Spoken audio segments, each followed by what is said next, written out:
Bonjour à tous, bonjour à toutes, bienvenue dans notre café philo. Aujourd'hui, le thème en sera l'acceptation. L'acceptation, vaste sujet. Je pense que nous allons avoir un débat intéressant qui va nous emmener jusqu'à 16 heures. Mais avant de commencer, petit rappel des consignes pour que le débat se passe dans les meilleures conditions. Donc, on va couper les micros. Je vais vous demander à tous de couper vos micros pour pas qu'il y ait de bruit de fond et qu'il n'y ait pas d'interaction, que ça ne fasse pas de l'arsène, etc. Quand vous voudrez prendre la parole, je vous invite à lever la main. Donc, vous avez un petit logo sur votre écran de téléphone ou de PC qui s'appelle Réaction.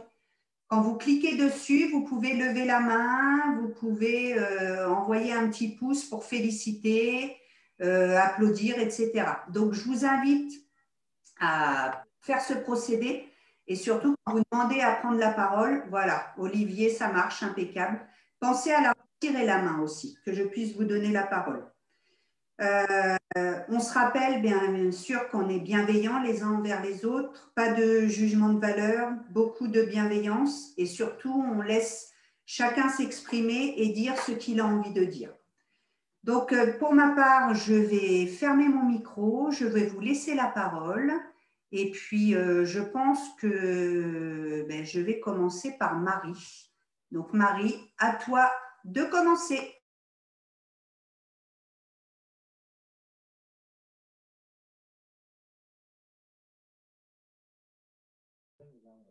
Ouais, ça y est, c'est bon. C'est bon parce que je cherchais. Voilà. Bon, bonjour à tous.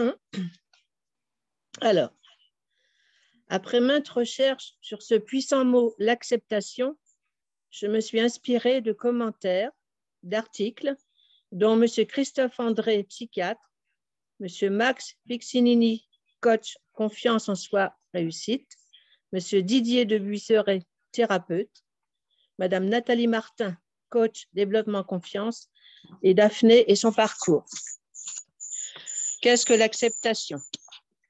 L'acceptation est le fait d'accepter ou d'admettre un état, une situation ou encore un événement douloureux qui nous concerne, qui concerne les autres ou plus généralement le monde dans lequel nous vivons.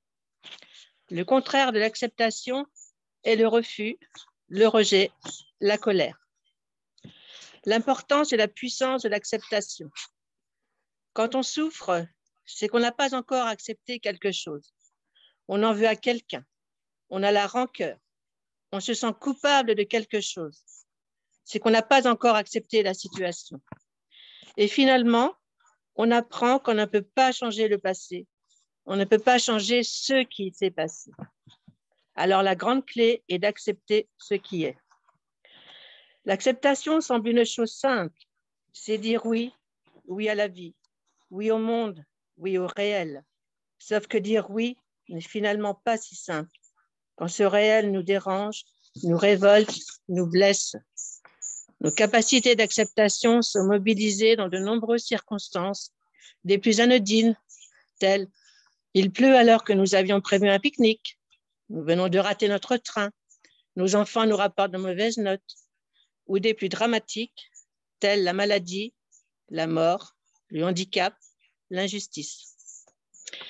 Certes, il existe des choses inacceptables, mais dans les autres cas, l'acceptation nous permet d'éviter des effets de rage, de colère inutile.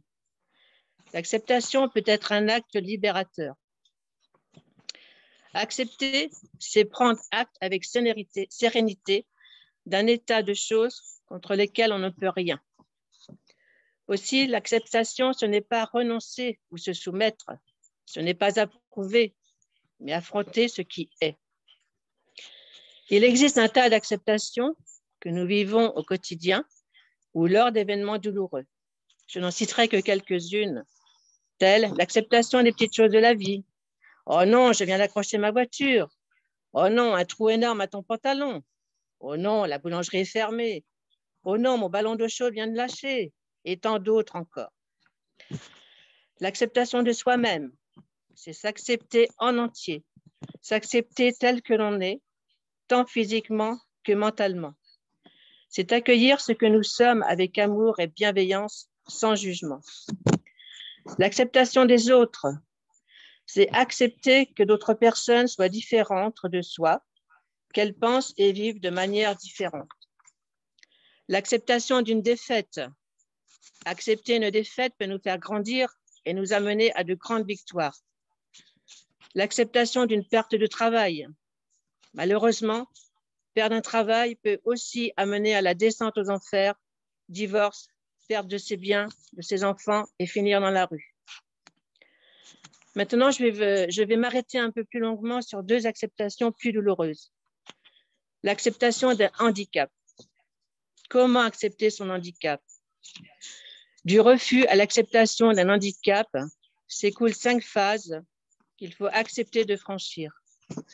Première phase, le déni, le refus de croire ou de prendre conscience de ce qui arrive. Deuxième phase, la négociation.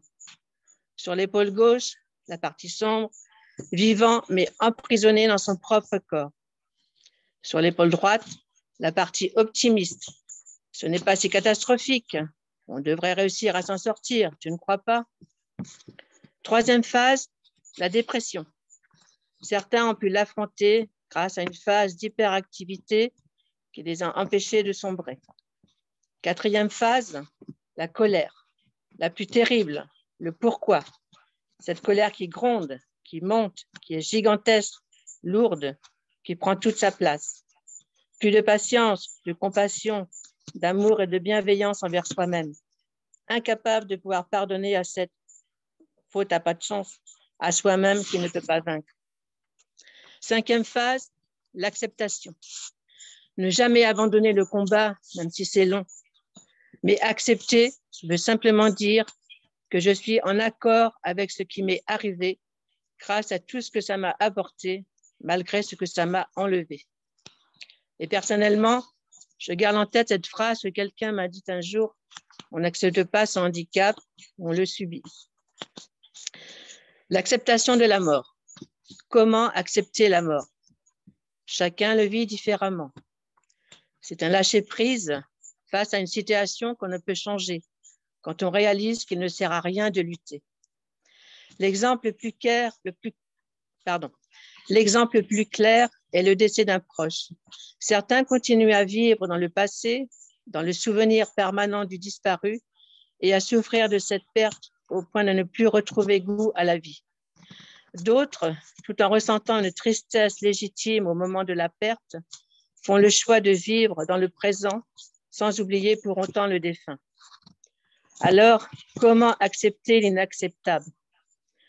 Tant que l'on n'accepte pas, on est en souffrance. Alors, il faut admettre la réalité. Et pour accepter toutes ces situations, il existe 6 étapes qui peuvent aider à accepter. Première étape, accepter vos émotions. Prendre le temps d'accueillir ce que vous ressentez. Deuxième étape, être bienveillant avec vous-même. Ne plus culpabiliser, éviter vos colères, apprendre à avoir de la compassion pour soi. Troisième étape, ne pas tomber dans le jugement de l'autre. Cela nous empêche d'accepter. Quatrième étape, arrêter les pourquoi et découvrir les comment. Il n'y a pas de réponse, et plutôt comment construire et avancer. Cinquième étape, faites preuve de discernement. Appréciez avec justesse les situations. Sixième étape, reprenez votre pouvoir. On se croit impuissant, ce qui est faux. Je vais construire en acceptant les cartes que j'ai en main.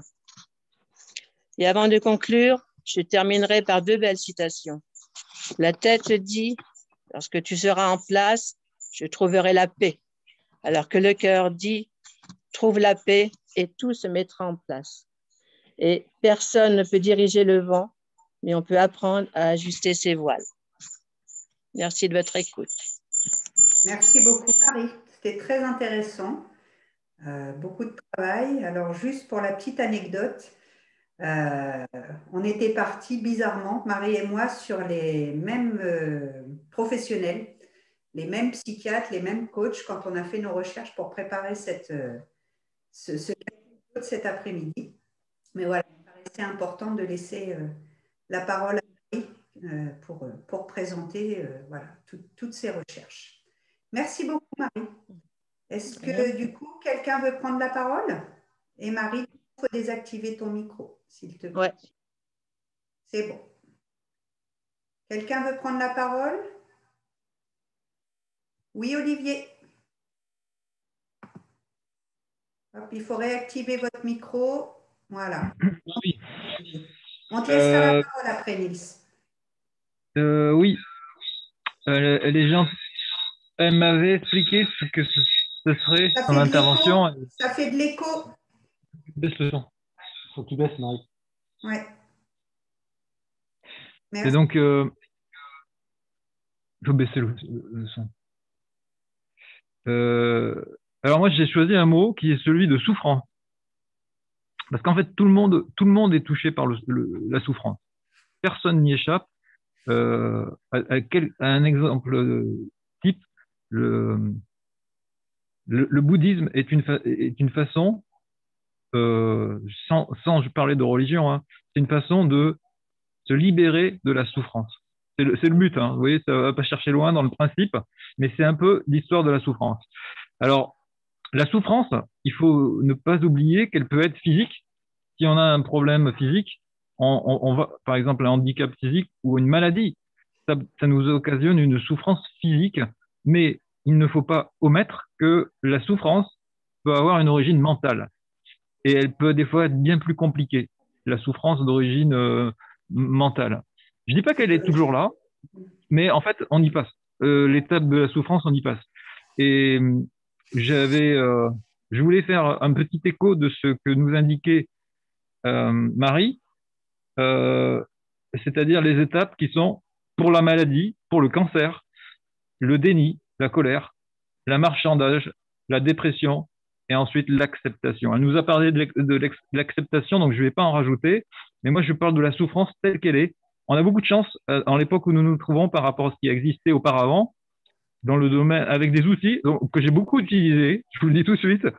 J'ai utilisé l'hypnose, l'auto-hypnose, la psychologue, le yoga, la méditation, la sophrologie, j'ai tout utilisé. Donc, on a une chance en 2021. Je t'interromps, Olivier. Du coup, oui, toutes ces méthodes t'ont permis d'accepter malgré tout cette souffrance. Exactement. On passe du déni à l'acceptation. Ouais. Voilà. Et la souffrance, d'un coup, s'évade de ce que nous vivons tous les jours. C'est pour ça que je veux dire, il faut rester optimiste parce que ce n'est pas quelque chose de terminé. Notre cerveau ne nous aide pas. Donc, moi, j'ai beaucoup fait de méditation. Voilà, la méditation est très, très importante hein, pour l'évolution des choses dans notre tête. Et la solution, voilà, est alors, nous, la souffrance nous envoie vers la recherche de solutions. Vous savez, on n'est pas des gens qui ne voulons pas avoir des solutions. Donc, il y a un mot qui est de notre époque. J'ai pris des livres, mais il y en a plein d'autres. Ce sont des exemples. Celui-ci, ça s'appelle le pouvoir du moment présent. Ouais, c'est Eckhart Tolle, il est très connu. Il a fait un grand succès planétaire. C'est le principe justement du pouvoir du moment présent. Et je vous en parle parce que c'est un livre qui n'est pas un livre. C'est pas un livre. Certes, il y a des pages, mais en fait, c'est chaque fois des questions, des réponses qui se jouent sur une page ou deux. Mais attention, c'est pas comme si je lisais un roman. C'est beaucoup de réflexion, beaucoup d'intégration de l'idée de la pensée sur des choses que notre société ne prend pas en compte. Donc, c'est ça qui est bien, c'est qu'en gros, vous lisez une page et voilà, c'est comme si vous l'avez lu. Il n'y a pas d'ordre de lecture. Tout n'est pas à lire, c'est vraiment pas un ouvrage, mais c'est des sujets qui sont très intéressants parce que il y a l'ego, vous voyez, l'ego c'est vraiment le truc sociétal. Hein. Il y a des choses qui nous remettent dans une façon de penser que nous n'avons jamais découvert dans la société économiste dans laquelle nous nous trouvons. Et finalement, voilà, donc c'est bien. Et moi, je voulais vous en montrer un autre parce que j'ai vraiment pris plein de livres. Alors, j'essaie de pas tout prendre avec moi. Mais ça s'appelle La pleine conscience par le docteur américain. C'est un Américain, hein, et c'est lui qui a fait ça. Nous, on est arrivé avec beaucoup de retard dans l'acceptation de de la pleine conscience au cœur de la tourmente de la pleine conscience. Alors, c'est un docteur John Kabat-Zinn qui a eu un succès planétaire. Et du coup, Olivier, excuse-moi, quelles sont les méthodes dont tu pourrais nous parler, mettons, en termes d'hypnose, parce que là, tu nous parles de lecture, mais tu nous dis avoir mesuré aussi et avoir testé l'hypnose. Qu'est-ce qui t'a permis par l'hypnose d'accepter la douleur que toi, tu peux ressentir avec ta maladie ou avec ton état de santé actuel? Alors, il y a l'évolution naturelle, mais il vaut mieux s'aider de moyens. Alors, lui, il n'a rien inventé. C'est un Américain, un docteur américain. Il a simplement fait une chose, c'est utiliser la méditation. Alors, la méditation, c'est pas un but à atteindre, c'est simplement reprendre sa façon de fonctionner en pleine conscience. Et donc, c'est bien, on médite. Donc, par exemple, au lieu de perdre son temps dans la journée, ben vous allez méditer. Et vous savez que quand vous méditez, atteindre 20 minutes, c'est pas facile, parce qu'on est occidentaux. Et notre cerveau, il va dans tous les sens, etc. Donc, moi, je sais que ça vient petit à petit. Le yoga fait partie des activités qui sont aussi de la pleine conscience. Hein. Donc, la pleine conscience, c'est un mot on retrouve partout. Pleine conscience, pleine conscience, pleine conscience. Ça passe par la méditation, comme c'est le cas de cet Américain, qui a eu une énorme efficacité. Parce que les médecins, ils prennent pas en compte tout ce qui est finalement notre façon de penser, notre façon voilà. Et c'est pourtant la première place à maîtriser. Et maintenant, oui, attends Olivier, je t'interromps. Il y a Nils qui voulait poser une question et après je laisserai la parole à Paulette. Nils, on t'écoute. Il faut réactiver votre micro après Paulette et je te redonnerai la parole, Olivier. Oui, en fait, c'était pour... moi, j'ai subi tout ça aussi, tu vois, comme tout le monde, je pense, enfin, tous les handicapés, tous les traumatisés crâniens, ceux qui ont eu un accident. Et en fait, je sais que l'acceptation, c'est vraiment un cap qui est assez difficile à passer. Hein. C'est accepter que tu n'as plus de permis, que tu n'as plus de vie, que tu marches plus, enfin, voilà, tu vois. Et moi, en fait, c'est tout un processus qui a mis des années, hein, je pense. Hein, ça a mis des années, à mon avis. Bien sûr. À ce que j'accepte ces choses-là. En fait, à ce que j'en sorte grandi et avec beaucoup plus d'espoir, en fait. J'ai plus d'espoir aujourd'hui que j'en avais avant mon accident. Donc, pour moi, c'est assez... même si je sais que, bon, ouais, mais pour moi, de toute façon, je savais que comme je vivais avant, c'était pas possible que c'était connu comme ça. Donc voilà, c'était malheureusement. C'est le paradoxe de ton accident, Nils, effectivement. C'est que ta vie de maintenant, tu la vois différente et de ce que tu carrément. Et je vois pas pire. Par rapport à ce que tu faisais, ouais. C'est clair. Voilà. C'est très positif, c'est bien. C'est positif. Je laisse la parole à Paulette. Merci, Nils. Paulette, on t'écoute? Oui, coucou à tous. Nils et Tiffany, pardon, Paulette. Pensez à enlever la main, Nils et Tiffany. À toi, Paulette. Oui, je rebondis sur les dires de Olivier qui résonnent en moi. C'est vrai que c'est vrai que Marie nous a brossé un beau sujet, hein, mais au fur et à mesure des dires, Olivier a abordé un point essentiel, je crois, pour mieux accepter les choses. C'est-à-dire qu'il nous a parlé d'un mental et il nous a parlé du moi intérieur. Et donc, il y a dans la balance, il y a ces deux phénomènes et il faut ajuster tout ça. Je pense que la méditation, au fur et à mesure qu'on pratique la méditation, effectivement, met en balance, fait taire le mental pour laisser parler, non pas la voix du cœur, pas du tout. Mais la résonance du cœur, simplement parce qu'on n'est pas toujours joli, on n'est pas toujours aimable, on n'est pas toujours ceci, cela, on a le droit d'être en colère surtout. Et il ne faut pas oublier avec l'acceptation qu'on n'a plus droit à la colère. Si la colère, c'est le mental qui forge la colère, mais elle est nécessaire, hein, nécessaire à pouvoir cerner le problème qu'on rencontre. Hein, si on ne butait pas sur quelque chose, par la colère, par être dérangé par quelque chose, eh bien, on ne pourrait pas accepter. Donc, je réponds, je partage, surtout je réponds pas, je partage avec Olivier que pour accepter, ça ne se fait pas d'un claquement de doigts. C'est-à-dire, il faut examiner ce qui nous gêne, être sincère, même si c'est la colère, il faut accepter la colère, il ne faut pas la repousser, surtout l'examiner, et après, là, simplement, le moi intérieur peut s'exprimer en disant « Eh ben oui, ça n'en vaut pas le coup, eh ben oui, je suis idiote ». Et de là, on va vers un remède, quelque chose qui va nous apaiser. Et là, il y a acceptation. Il y a un cheminement dans l'acceptation, à mon avis, il faut un déroulé.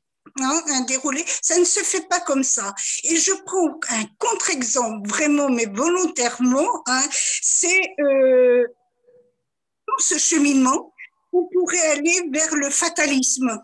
C'est-à-dire, j'accepte tout ce qui vient parce que je suis gentille, parce que ça me fait briller le nombril devant tout le monde. Et puis, en fait, non, je suis toujours en colère. Hein. Et donc, c'est à faire très attention, à mon avis, que le fatalisme ne vienne pas. Hein, parce que c'est trop facile. Voilà, simplement. Ben, merci voilà. Paulette pour ton intervention. Merci beaucoup. Olivier, est-ce que tu veux reprendre la parole? Je remercie beaucoup Paulette. Paulette, oui. Oui, parce que on a des points qui s'échangent par expérience pratique.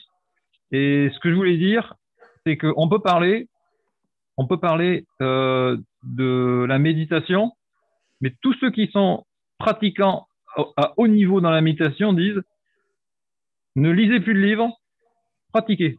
Et ça, c'est vrai. Et surtout dans la durée. Parce que souvent, on s'y met, on fait ça pendant quelques jours et après, on arrête parce on est perdu par notre cerveau plus que par la méditation qui a du recul sur le sujet. Et c'est ça le principe. La méditation n'est pas une solution toute faite, mais qui va nous faire ressentir des choses plus étendues. Et c'est pas les livres c'est pas le livre qui le fait à notre place. Bien sûr. Est-ce que Alexandra, Sabrina voulez prendre la parole? Lancez-vous.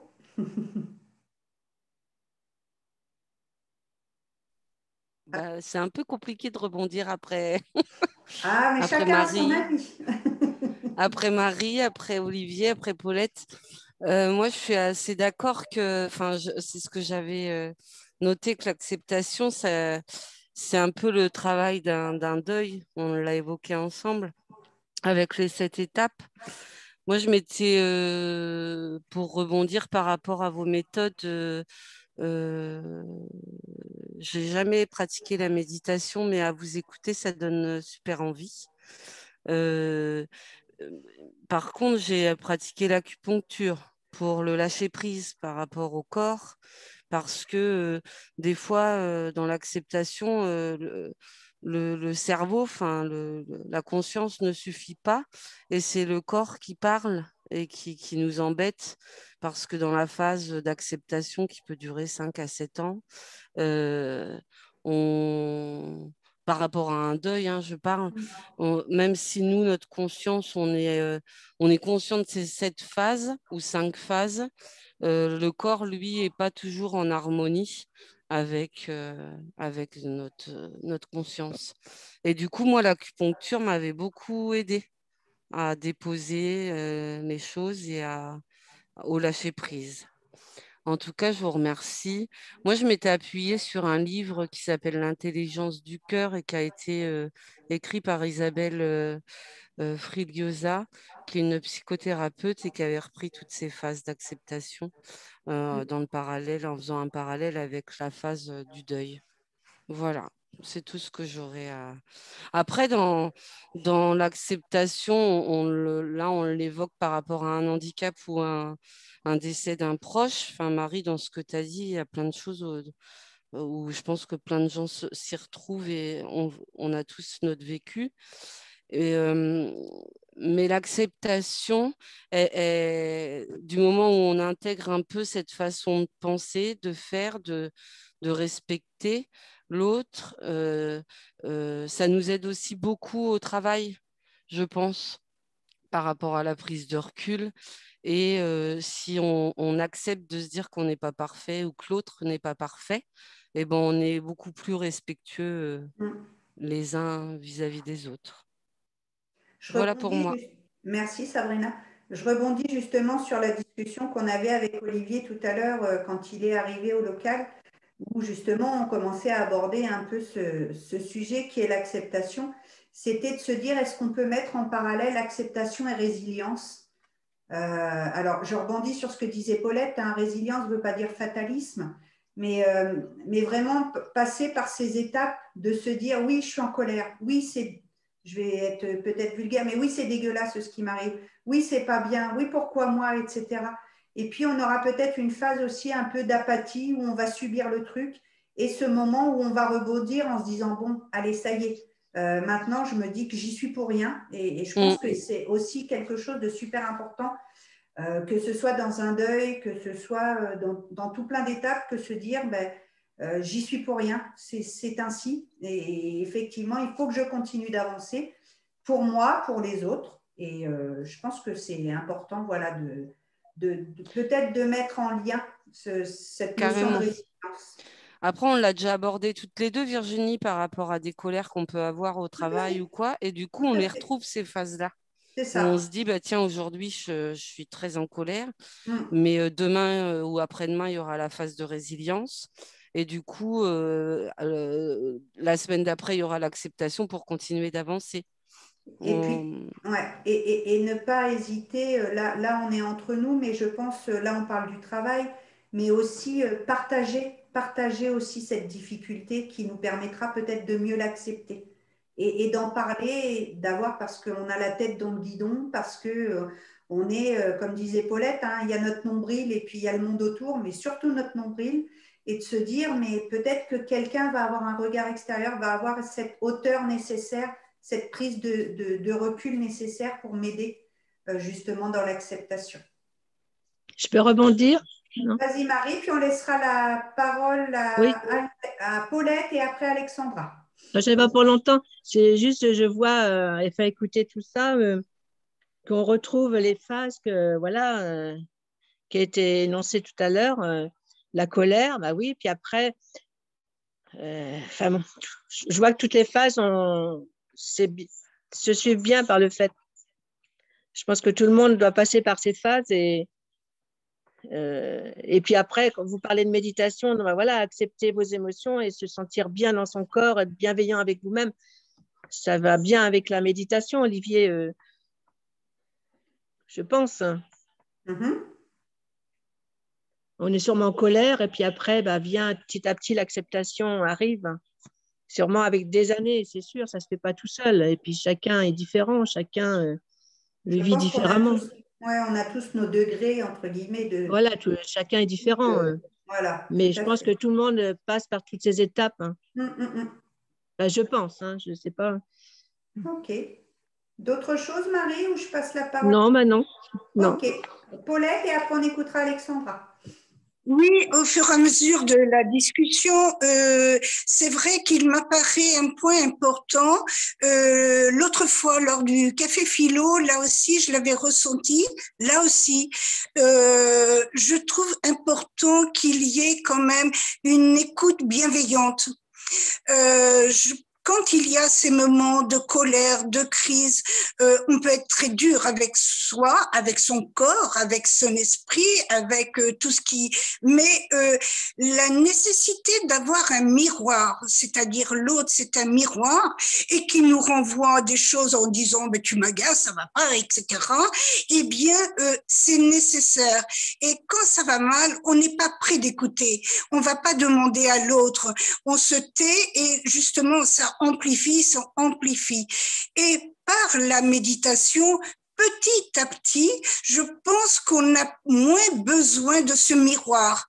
C'est-à-dire que on se pose et on se regarde, mais sans avoir besoin trop de l'autre. Hein. C'est-à-dire que la posture méditative se retourne vers soi et apparaît là toutes ces difficultés, ces colères, ces ceci, mais dans le moi intérieur et non plus dans sa tête.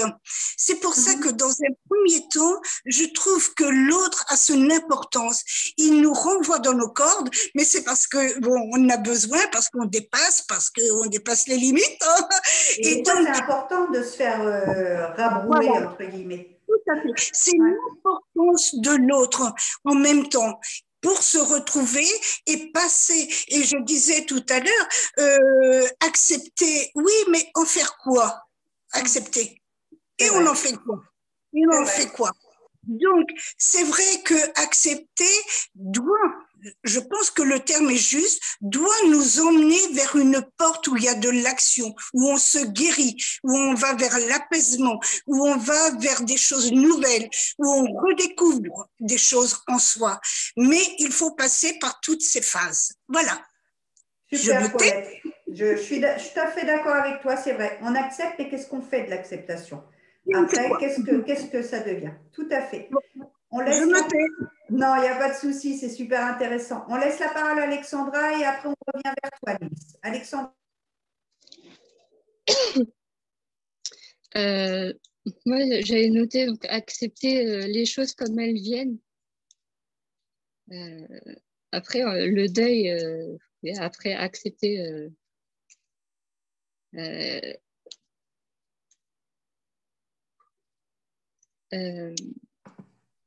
le deuil d'une personne, mais aussi des choses qui ne viennent pas dans la vie et qu'il faut accepter qu'elles ne viendront pas. Accepter une maladie ou une dépendance, qu'on est accepter qu'on est dépendant de quelque chose ou de quelqu'un.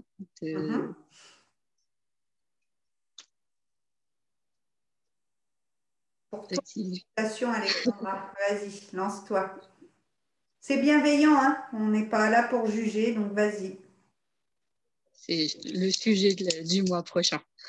C'est ça. Tu commences à empiéter sur le sujet du mois prochain, la dépendance qui te tient beaucoup à cœur. Il n'y a pas de souci. Mais effectivement, l'acceptation, c'est voilà, une grande étape à franchir, qu'elle soit de quelque ordre qu'elle soit. Tout à fait. Et accepter, quand on a accepté, après, c'est lâcher prise. Est-ce que toi, de ton côté, tu as des méthodes pour te dire, j'accepte. Ce qui arrive, c'est OK, maintenant j'ai compris, j'accepte.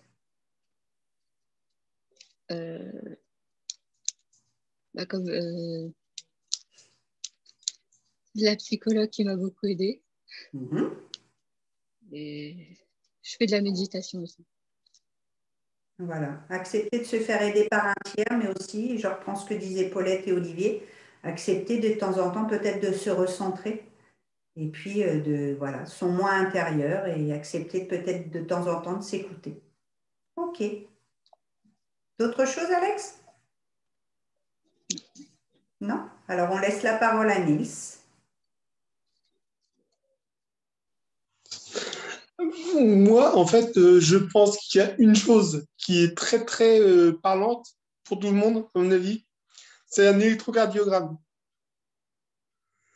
Ça fait toute Et en fait, pour moi c'est exactement ça, quoi. La vie, c'est vraiment un coup, tu es tout en bas et après, tu vois, tu es tout en haut. Tu ne restes pas en ligne continue, tu vois. C'est impossible de rester en ligne continue. Tu passes du pire au mieux.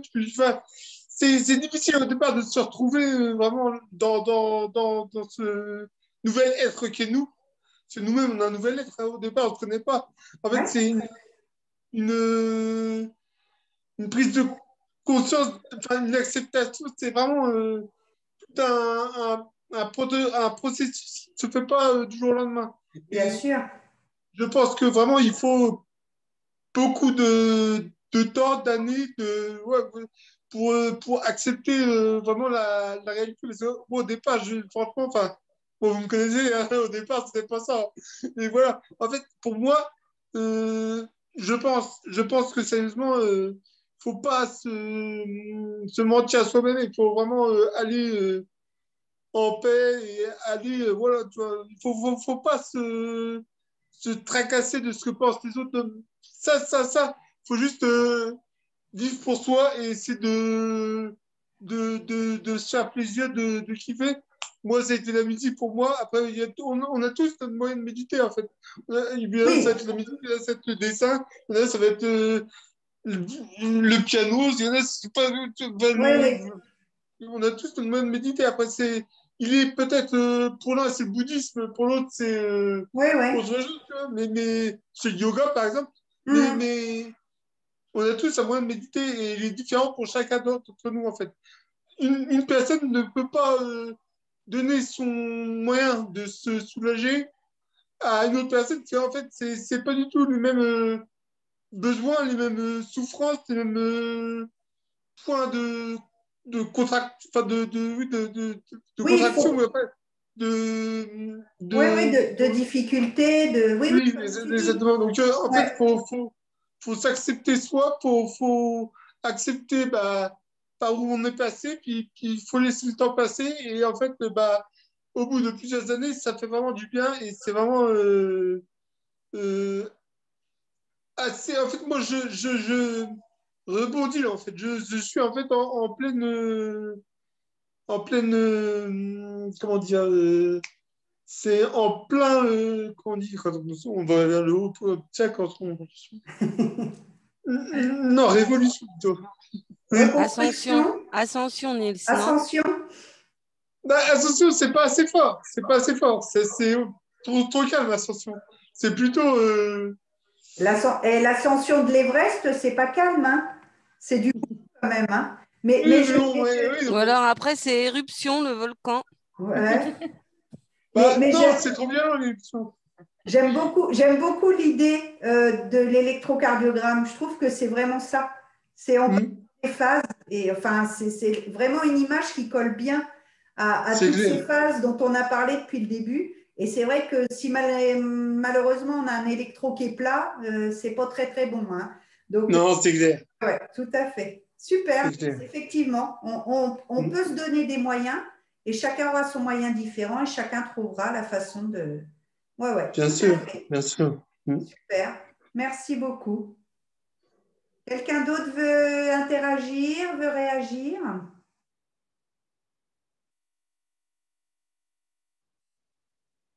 Non? On va finir. Ah, Paulette, vas-y, Paulette. Oui, mais comment ne pas réagir à ça, hein, c'est vrai, tout à fait d'accord avec toi, Niels, mais c'est la vie, hein, c'est l'énergie de la vie qui fait un électrocardiogramme en haut, en bas, tout va bien, tout va mal, mais ça n'est que l'énergie de la vie qui se manifeste. Hein. Tantôt ça va bien, tantôt ça va très mal, mais trouver le calme plat comme ça, mais c'est pas possible, pas dans notre monde actuel. Alors, on emploie différentes méthodes. Ça peut être la musique, une défense dans la musique, par exemple, mais c'est tout identique à la méditation. Hein. Voilà, il ne faut pas mettre des méthodes plus en avant que l'autre. Chacun va trouver sa méthode, mais l'électrocardiogramme, je crois que je m'en souviendrai longtemps parce que c'est vraiment l'image de la vie. Hein, c'est ça la vie. Il y a des hauts, il y a des bas, et en fait, il faut naviguer dans voilà, au juste milieu. Hein, mais voilà, j'ai trouvé ça génial. Merci, Super. Paulette. Non, c'est vrai. C'est une image qui nous parle à tous, je pense, et qui vraiment nous explique comment on passe par toutes ces phases. Et enfin voilà, c'est tout à fait compréhensible. Ok, est-ce que quelqu'un veut reprendre la parole? Eh bien, écoutez, on va s'arrêter là. En tout cas, je tiens tous et toutes encore une fois à vous remercier pour votre bienveillance, pour les échanges qu'il y a eu entre vous, pour ce partage. Merci à toutes et tous d'avoir joué le jeu encore une fois. On se donne rendez-vous dans un mois avec pour sujet, parce que le sujet tient à cœur. Moi, voilà, je vais vous faire... je vais vous le vendre. Alexandra, c'est quelque chose dont elle nous parle depuis, je dirais, des mois, voire des années. Et le prochain sujet donc, dont nous parlerons sur le prochain Café Philo, ça sera la dépendance. Donc là, vaste sujet également, parce qu'on pourra partir, je dirais, dans tous les sens, tous azimuts. Donc, ça vous laisse un mois pour parler du Café Philo autour de vous, pour inviter des collègues à venir partager, parce que moi, je trouve que c'est vraiment un temps qui est super, qu'on passe entre nous. Donc, je vous donne rendez-vous dans un mois. En attendant, continuez de faire bien attention à vous. Prenez soin de vous et puis bonne fin d'après-midi à tous. Au revoir à tous.